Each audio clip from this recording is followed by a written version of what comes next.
So today we're diving deep into Kendrick Lamar's GNX era, and we've got a ton of stuff to go through, YouTube interviews, commentary, the whole deal.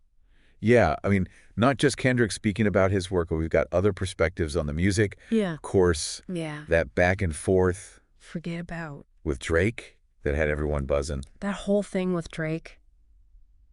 It's fascinating how he's using this moment to kind of make us think about some bigger questions in hip-hop. Right. Where's the genre headed? Like, what does it even mean to be a true artist? Yeah, what does true artistry look like these days? And it even touches on this idea of leaving a legacy, you know? Yeah, it's like he's driving this high-performance car, the GNX, which is the name of the album too, but it's not just about flashy bangers, though. We've got those for sure. Oh, we've got them. Kendrick seems to be making a statement here. Sure. We've got AI Tupac popping up, that Super Bowl performance that Lil Wayne was less than thrilled about. Right.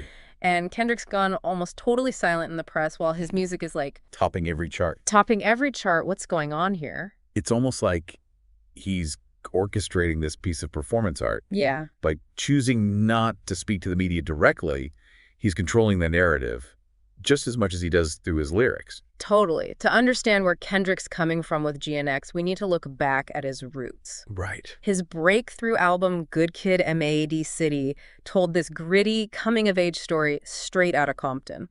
Yeah. You remember that album cover with the van? Oh, that beat-up Dodge Caravan. Such a powerful image. It wasn't just transportation. It represented these humble beginnings. Yeah. You know, trying to find your way amidst the chaos of gang life and all the temptations. Yeah, totally. That van was like a character in the story. Totally.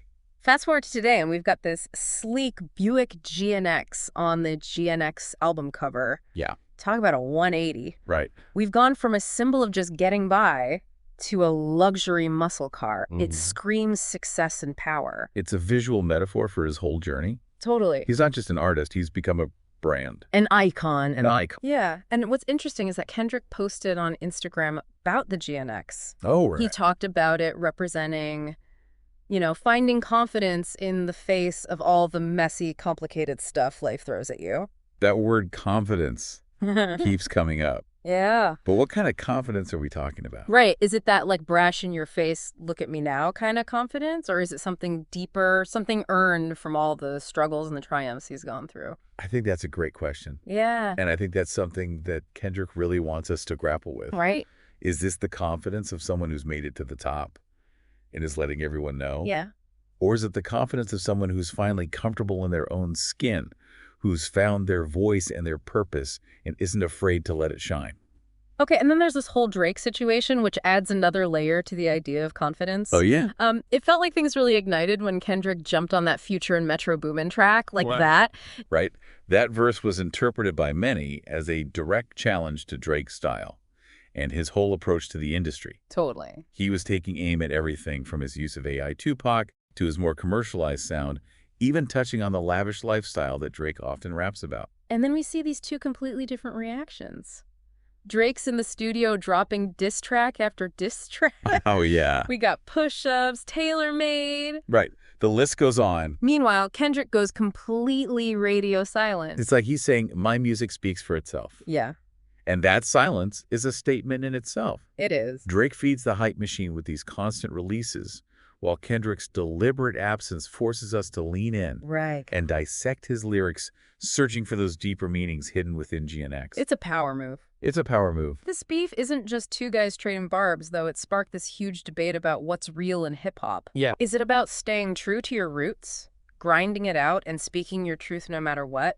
Or is there room for evolution, for embracing different styles, for pushing boundaries? It gets to the heart of what it means to be authentic in hip-hop, which honestly has always been a core value. Right. Drake's rapid-fire releases and collaborations, along with his pop-leaning sensibilities, make some people question if it's more about business than art. Right. Kendrick, on the other hand, seems to be saying that authenticity comes from staying true to your vision, even if that means stepping back from the spotlight. But it's interesting because Drake never explicitly comes back at Kendrick directly. Right. He's focusing on his own thing, pushing out the music. It's like he's playing a different game altogether. It's a smart strategy, you have to admit. Yeah. He's keeping the focus on his music, Yeah. letting the fans decide who's winning this battle. Okay, so let's talk about the music itself. GNX definitely feels different from what we've come to expect from a Kendrick Lamar album. Yeah, I agree. It's less of a carefully constructed concept album like To Pimp a Butterfly, and more like he's dropped a raw, high-energy mixtape. Absolutely. It's all about the bangers on this one. It's raw, it's gritty, and there's a heavy West Coast G-funk influence that pulls you right back to classic hip-hop. Totally. You hear it in the beats, in those collaborations he's got going with underground LA artists. It's like he's stripped things back to the essentials, letting the music speak for itself. Right. Which makes sense given how he's been so quiet in the media. Right. Is this Kendrick at his most confident? It's certainly possible, and that confidence ties directly back to that GNX symbolism we were discussing earlier. Right. Throughout the album, Kendrick's lyrics are filled with this sense of accomplishment, this demand for respect, a deep understanding of his own worth. But it's not just empty braggadocio. Right, it's not just, I'm rich and famous, look at me. He's digging deeper than that. We hear him wrestling with his past. Right. Those moral dilemmas, the struggles that come with navigating fame while trying to stay grounded in who you are. We see this in tracks like Whack Out Murals, where he grapples with the pressure to conform to the industry's expectations. Yeah.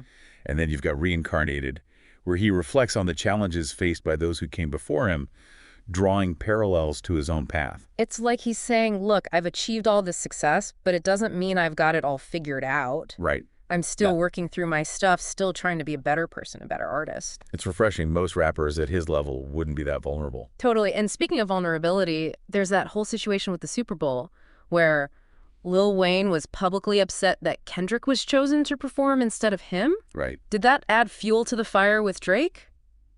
It's possible. There's definitely a connection there. It's like this whole tangled web of relationships and legacies. Yeah. Lil Wayne was a mentor to Drake, and now you have this younger generation, Kendrick included, stepping into the spotlight. It adds another dimension to this whole conversation about what it means to leave a mark on hip-hop. How artists influence and sometimes disappoint each other, and it's not just about who gets to perform at the Super Bowl. It's bigger than that, right? It's about who gets to define the future of the genre. Who carries the torch? Who carries the torch and who gets left behind. Exactly. And it's fascinating how Kendrick addresses this directly in his lyrics. Right. He actually raps about letting Lil Wayne down, which a lot of people are comparing to J. Cole's track, Let Nas Down. Oh, interesting. It's like this acknowledgement that even our idols are human. Yeah. That they make mistakes, they can disappoint us. Right. And those moments can be incredibly powerful, both for the artists and for those who look up to them. And remember, this whole album seems to be framed by this one event. Okay. Kendrick buying a GNX, the same car his dad drove him home from the hospital in, right before he dropped that verse on, like that ignited the whole feud with Drake. Whoa. It's this incredible full circle moment. Yeah. It's almost like he's acknowledging where he came from while asserting his dominance in the present. We've got confidence, morality, legacy. It's a lot to unpack. It is a lot to unpack. It's like he's holding a mirror up to us. Yeah. You know, Like, our own internal struggles. yeah. Like we all want to be confident and successful. Right. But we also have these doubts, these insecurities, those moral dilemmas that keep us up at night. Yeah. And Kendrick's not shying away from any of it. He can go from spitting fire about his accomplishments to reflecting on his flaws in like the space of a single verse. Right. It's that complexity, that willingness to be both vulnerable and bold that makes him so captivating. And musically, he's playing with this interesting mix of old and new. Yeah. Like he's paying homage to those classic West Coast G-funk sounds, but then he's incorporating these more experimental elements. Totally. It's like he's building on the foundation laid by those who came before him, but also forging his own path. It's like he's saying, I respect the history, Right. but I'm not afraid to push boundaries and create something fresh. Totally. And the way he's chosen to feature these up-and-coming LA artists, it's not just about putting them on. It's about showcasing the diversity and evolution of West Coast hip-hop. And unlike some of his previous work, like Good Kid, M.A.D. City, where we had this clear narrative arc, Right. GNX feels more like a collection of snapshots. Yeah. These raw glimpses into Kendrick's mind at this particular moment in time. Yeah. Each song feels even more potent. Totally. It's like we're eavesdropping on his inner monologue. Yes. As he processes his thoughts and emotions. You want to listen even closer to catch every nuance and double meaning. Absolutely makes you work for it. Yeah. And It's almost like he's inviting us into a conversation, Right. challenging us to engage with his work on a deeper level. Yeah. It's not just passive listening. Right. He wants us to think critically, to question, to interpret. And in a world where we're bombarded with so much information and noise, Oh, absolutely. that's a powerful thing. It's a powerful thing. And it makes those moments where he does offer some insight into his creative process even more fascinating, like in Whack Out Murals, where he lays out his philosophy. Okay. Stay true to yourself, work hard, and don't let the haters bring you down. It's a rallying cry for anyone who's ever felt doubted or dismissed. It's almost a manifesto for this era. Yeah. He's not apologizing for his success. Right. He's owning it. He's setting his own terms. And he's not letting the criticism dictate his actions. Starting his own course. And then there's that line where he says, "This is not for lyricists. I want y'all to feel this stuff." Oh, yeah. It's like he's challenging us to go beyond simply dissecting the rhymes and wordplay and connect with the raw emotion behind the music, to let it wash over us, to let it move us.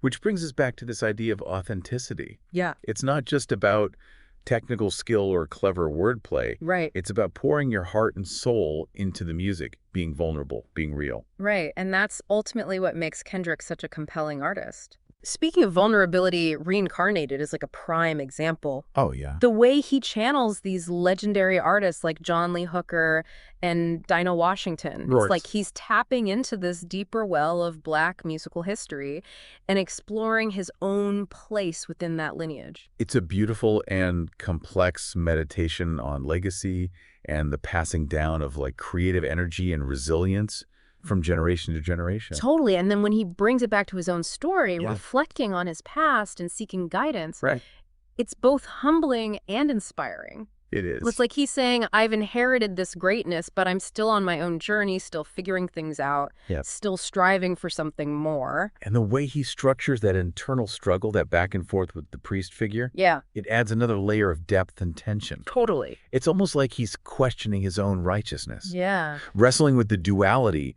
of promoting peace in L.A. while simultaneously engaging in this lyrical battle with Drake. It's that tension, that complexity that makes this era so fascinating. It does. He's not just celebrating success, he's interrogating it. Right. He's exploring the burdens of fame, the pressures of being a role model, and the constant struggle to stay true to himself amidst all the noise. And musically, he's doing something really interesting with the soundscape. Oh, yeah? Like he's blending those classic G-funk influences with more experimental elements, creating this sonic landscape that's both familiar and completely fresh. The way he flips those old school samples, the way he uses these haunting melodies and driving beats, it's like he's taking the best of the past and injecting it with this raw, modern energy. And he's not afraid to take risks. Totally. You hear it in those vocal inflections. The sudden tempo changes those unexpected transitions. Yeah. He's constantly pushing the boundaries of what we expect from a Kendrick Lamar track. And then there's the humor. Oh, yeah. Those little quips, those sly references, those moments where he winks at the listener. Right. It's like he's letting us in on the joke, reminding us that even amidst all the seriousness, he's still having fun with the music. Which makes those moments where he goes full-on boogeyman even more impactful. Right. That he can make you laugh 1 minute and then hit you with a verse that sends chills down your spine the next. You can feel that confidence radiating through every bar. Oh, yeah. It's like he's finally stepped into his full power, both as an artist and as a man. Right. And he's not afraid to let the world know it. But even amidst all the bravado, there's this underlying sense of purpose. Yeah. This awareness that his words carry weight. Totally. That he has a responsibility to use his platform for something more than just entertainment. Like in Man at the Garden, where he basically says, I deserve all this success because I've worked hard, stayed true to myself, and I'm using my platform to uplift and inspire others. Right, and he backs it up with his actions. Totally. His commitment to his community. Yeah. His willingness to tackle tough social issues. Yeah. His support for up-and-coming artists. It's all there. It's like he's saying, I'm not just here for the awards and the accolades. I'm here to make a difference. And that sense of purpose. Right. That commitment to something bigger than himself. Yeah. Is what truly sets him apart. It really does. And it brings us back to that question that's been lingering throughout this entire deep dive. Okay. How will this era's focus on confidence and self-assuredness, on owning his narrative and pushing boundaries, shape his future artistic trajectory? It's exciting to think about Will he continue down this path of raw mixtape-style releases? Right. Or will he return to those meticulously crafted concept albums? Right. Will he keep directly addressing his critics and rivals, or will he take a more introspective approach? Yeah. And how will his evolving relationship with his own legacy, Right. his understanding of his place within this lineage of Black musical greats, Right. influence the stories he chooses to tell and how he chooses to tell them? Yeah. Feels like he's at a crossroads. Right? Exactly. And that's what makes it so exciting to be a Kendrick Lamar fan right now. Right. You never know what he's going to do next. Totally. He's constantly evolving, challenging himself, pushing the boundaries of what's possible in hip-hop. And he's doing it all on his own terms, which is what makes it so powerful. Absolutely. He's not chasing trends. He's not trying to please anyone but himself. Right. He's creating his own lane and inviting us to come along for the ride. And that's what sets him apart from so many artists today. Yeah. He's not just a musician. He's a cultural force. Right. He's using his platform to spark conversations, challenge norms, encourage us to think critically about the world around us. He's not content with just making music. He wants to make a statement. Yeah. And he's doing it in a way that feels both authentic and unapologetically himself. Right. Which makes me think about that GNX symbolism again. Yeah. We've talked about it representing confidence, evolution, all that. But is there something deeper there? Yeah. Something tied to this idea of authenticity and integrity? I think you're onto something. Consider this. Okay. The GNX is a rare car, a limited edition. Yeah. It stands out from the crowd in a way that's exactly what Kendrick's doing with his music. Totally. He's not trying to blend in. He's not conforming to anyone's expectations. Right. He's embracing his individuality, his unique voice. And that sets him apart. I see what you mean. He's not just another car on the highway. Right. He's the GNX, powerful, distinctive, unforgettable. Precisely. And that's a powerful message for anyone listening, Yeah. especially young artists trying to find their way. Yeah.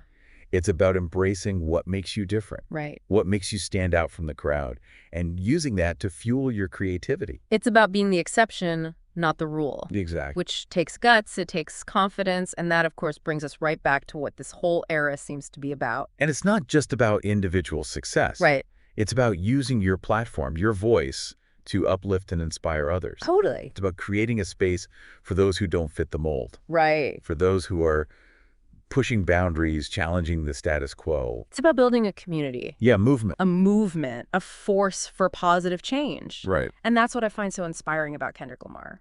Absolutely. He's not just making music, he's building something much bigger than himself. And he's doing it with such intention, with a clear sense of purpose. Yeah. Every move he makes, every lyric he writes, feels carefully considered. Right. He's playing the long game, and he's playing it masterfully. So what's next? He's reached this level of confidence and influence. Right. How will he use it going forward? Yeah, what boundaries will he push? What conversations will he spark? And how will he continue to evolve as an artist while remaining true to his core values? Yeah. To that unwavering commitment to authenticity? These are the questions we'll all be asking as we watch his career unfold. Because one thing's for certain, Kendrick Lamar isn't going anywhere. He's here to stay. And in a lot of ways, it feels like he's just getting started. As we wrap up this deep dive into Kendrick Lamar's GNX era, Okay. let's take a moment to reflect. Yeah. We've covered the music, the themes, the controversies, the impact, but beyond all that, Right. what resonated most with you? What questions are you left pondering? Is it about an artist navigating success while staying true to his roots? Is it about the importance of authenticity in a world obsessed with image? Yeah. Or maybe it's about the responsibility of those with a platform to use it for good. These are just a few of the threads you can keep pulling on as you revisit these sources. Right. Listen to the music again. Pay attention to those details that jump out at you, because the meaning you find in Kendrick Lamar's work is ultimately your own. And that's what makes it so powerful. This is art that sparks dialogue, that challenges us to think critically. This is art that will continue to shape culture and inspire conversations for years to come. So keep listening, keep questioning, keep exploring in the world of Kendrick Lamar. The journey is just as important as the destination.